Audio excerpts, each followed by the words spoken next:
Bajaj holdings 6.28% உயர்வு. நேர்மறையான சந்தை உணர்வு மற்றும் நல்ல காலாண்டு முடிவுகளின் எதிர்பார்ப்புகளுக்கு மத்தியில் இந்த பங்கு உயர்ந்தது.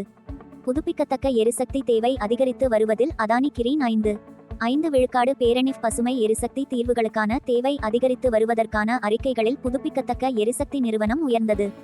சூரஜ் ரியல் எஸ்டேட் லாபம் 7 விழுக்காடு சரிவு. முந்தைய வாரத்தில் 40 விழுக்காடு அதிகமான உயர்வுக்கு பிறகு இந்த பங்கு லாப முன்பதிவை கண்டது. காஸ்ட்ரோலின் உலகளாவிய வணிகத்தை பிபி கையகப்படுத்தியதை அடுத்து காஸ்ட்ரோல் இந்தியா 2.48 விழுக்காடு லாபம் ஈட்டியது.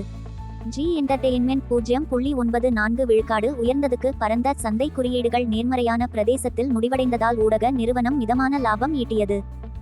பாய் இண்டஸ்ட்ரீஸ் 0.49 விழுக்காடு உயர்வு. ஒரு முன்னணி தரகு நிறுவனத்திடமிருந்து கொள்முதல் மதிப்பீட்டை பெற்ற பிறகு பாய் இண்டஸ்ட்ரீஸ் உயர்வு.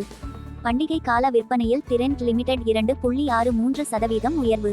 பண்டிகை காலத்தில் வலுவான விற்பனை காரணமாக சில்லறை நிறுவனம் அதன் பங்கு விலையில் அதிகரிப்பை கண்டது.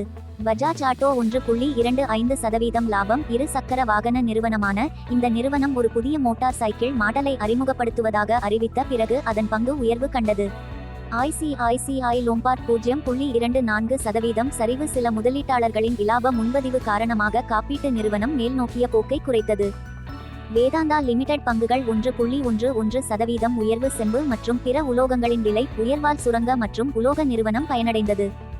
வரவிருக்கும் காலாண்டுகளில் ஆரோக்கியமான கடன் வளர்ச்சியின் எதிர்பார்ப்புகளின் அடிப்படையில் HDFC வங்கி அதன் பங்கு விலை உயர்வை கண்டது.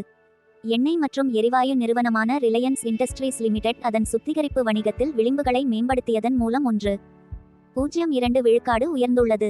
L&T இன்ஃபோடெக் எதிர்காலத்தில் வலுவான ஒப்பந்தத்தில் 1.54 விழுக்காடு உயர்ந்தது. ஐடி சேவை நிறுவனத்தின் பங்கு புதிய திட்டங்களின் அறிக்கைகளில் உயர்ந்தது. இன்ஃபோசிஸ் நிறுவனம் 1.35% லாபம் ஈட்டியது. வரவிருக்கும் நிதியாண்டிற்கான நேர்மறையான கண்ணோட்டத்தை வழங்கிய பின்னர் தகவல் தொழில்நுட்ப நிறுவனத்தின் பங்கு உயர்ந்தது. மின்சார வாகனங்களில் அதிக கவனம் செலுத்தியதால் டாடா மோட்டார்ஸ் நிறுவனத்தின் பங்கு 3.27% உயர்ந்தது.